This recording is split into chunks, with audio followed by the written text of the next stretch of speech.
So thank you to the Loft for somehow believing that I'm decent, or thank you for, just letting me in the doors. Thank you to my entire cohort. It's been a blessing, really, to work alongside of you. I'm constantly intimidated by all of your work, and am overwhelmed with the honor of being in your writing presence. The pieces I'm going to share tonight are sort of half-truths. Well, not half-truths. It's creative nonfiction, so it's truth, but it's creative. So they're half memories, they're broken memories, they're strung together. They're all about my father, who passed away when I was a kid, who, if you know me, I never ever talk about. So this, thank you for sharing my secrets with me. This is just me writing through the process of beginning to remember. So that's it. Okay. Got the angle? Okay. 27 shots in a disposable Kodak camera. Exposures. Yellow, red slash, black edges where you place your hands. Cover the lens with your thumb, and maybe you won't capture magic. Maybe you won't snap that pain into memory. Cover the lens with your thumb, and sheer orange pink blur the edges of photos. You miss the corner of that image. What the hell was in the corners of that skyline? Blue? Maybe more blue. Maybe more blue.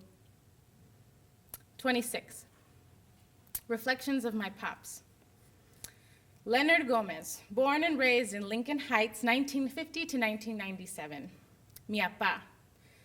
I see you in mirrors, looking back at me.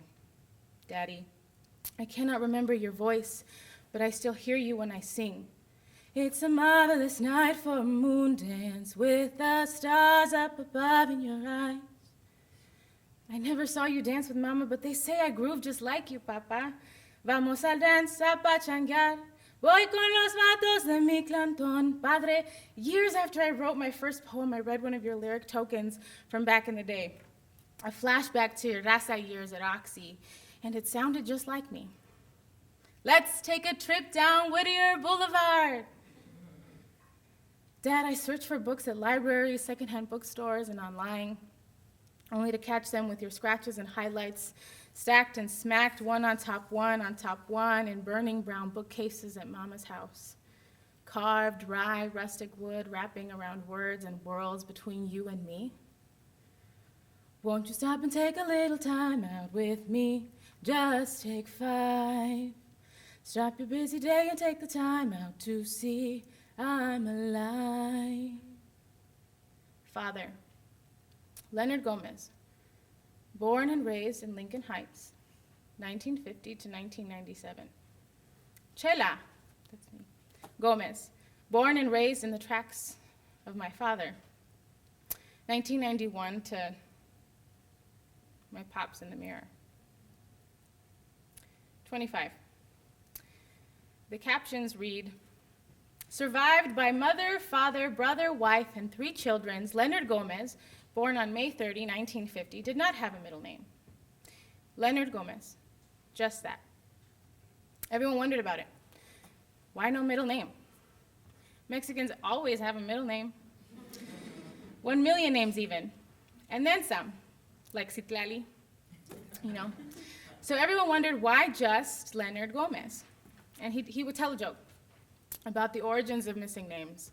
Desaparecidos, they say. Pues my family was too poor to afford the second name. They didn't even have enough pesos to purchase the O for Leonardo. Names, mija, like tacos, have prices. And so without claim, they can be devoured. 21. Second grade was a momentous year in elementary school. It was the year that I would finally learn all the things that I should have already mastered at that age, like how to tie my shoelaces, which I still struggle with. I'm wearing zip-up boots. How to make a quesadilla, which I also still struggle with.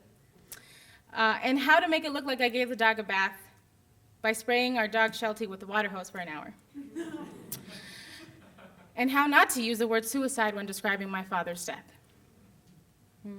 think I might have forgotten already. It was lunchtime.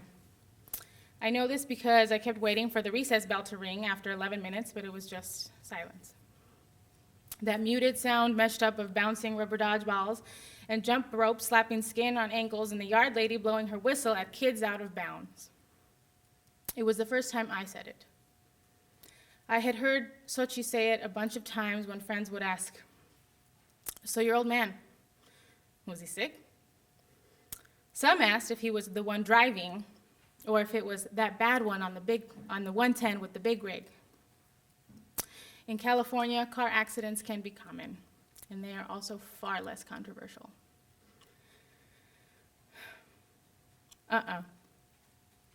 No, nah. She muttered all these at different points to clear out the airspace before saying it and speaking a maximum of 6 words. Suicide. 4. My mom found him. Suicide. 5. I was at my grandma's. Suicide. 6. Mario and Chela were with me.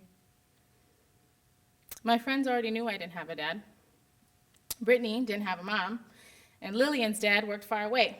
To us, single-parent homes were like the days when the paleta man don't got your favorite popsicle. That's just life.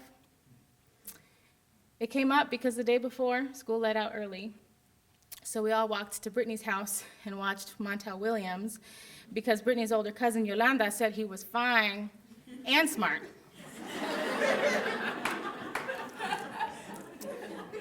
That day's episode featured one of them dip and dive daddies now ready to reconcile with his young adult kids. So the next day at lunch, Brittany blurts out, "So I thought your dad was like the one on the Montel show." And then Lillian goes, "He's not." I had watched Xochi enough times that it was the first way I thought to respond. Nah. Huh? They were still curious. No. Suicide. My mom found him. 4. There, that should do it, I thought. That's when the conversation switched to some other topic between Xochi and her friends. "So did you see that new Moesho episode?" "What does that mean?" asked Brittany. I didn't know what to say. This had not happened before. "What does that mean?" "Your mom found him where?" Where did my mom find him? Why didn't Xochi ever say where my mom found him? I was at my grandma's. 5. I also remember that much.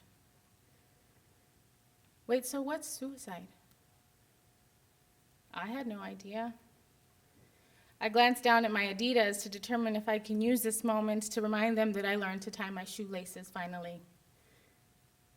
I'm wearing sandals. I don't know, really. Didn't see. 6. You don't know how your dad died? I was 7 years old the day I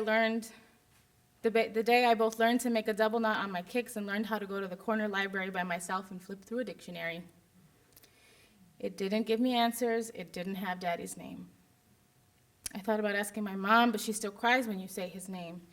And I thought about asking Xochi, but I decided not to because I don't think she has more than 6 words.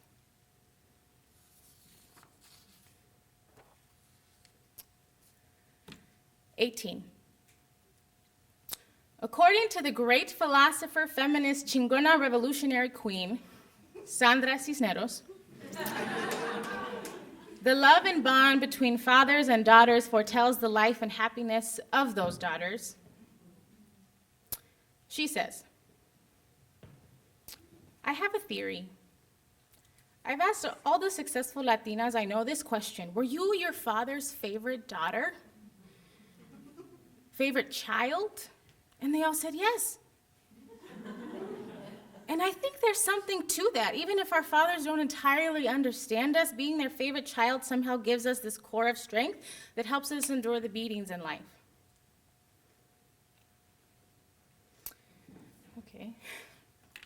Were you your father's favorite child? To me, it seems like a question on a survey you fill out before seeing a doctor for the first time. Only this is the questionnaire they've never had the approval to use for medical review. It reads, this is where you help me count, because I'm not good at counting.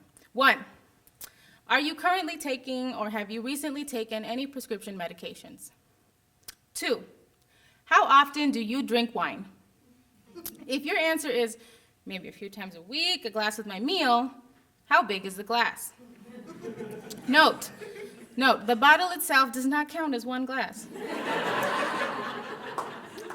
3, are any of the prescription medications from question 1 intended to remedy something you have inherited from your family's medical history? 4, if the answer to question 3 was yes, then please check the box of any of the following conditions now proven to be embedded into your family tree. Arthritis, diabetes, alcoholism, wine, depression, CQ, otherwise known as chronic questioner, CMS, otherwise known as chronic mood swings, MMS, otherwise known as Mexican mood swings,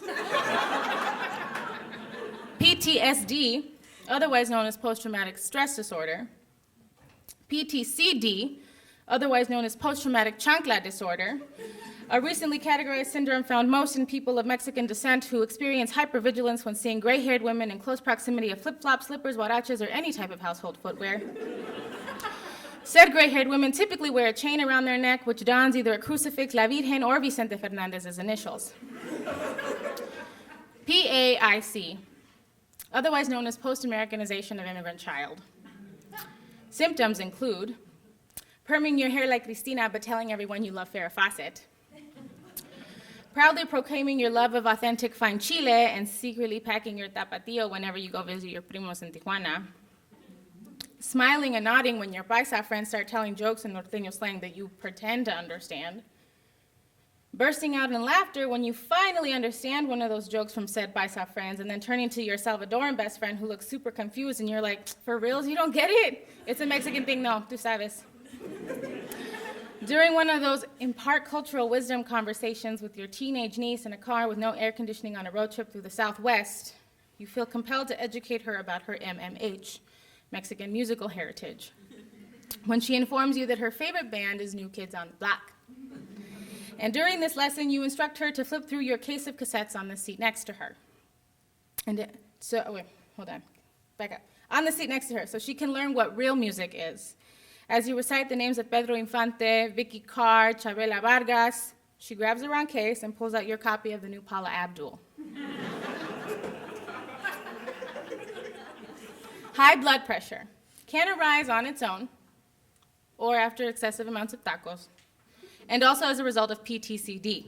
See above for details.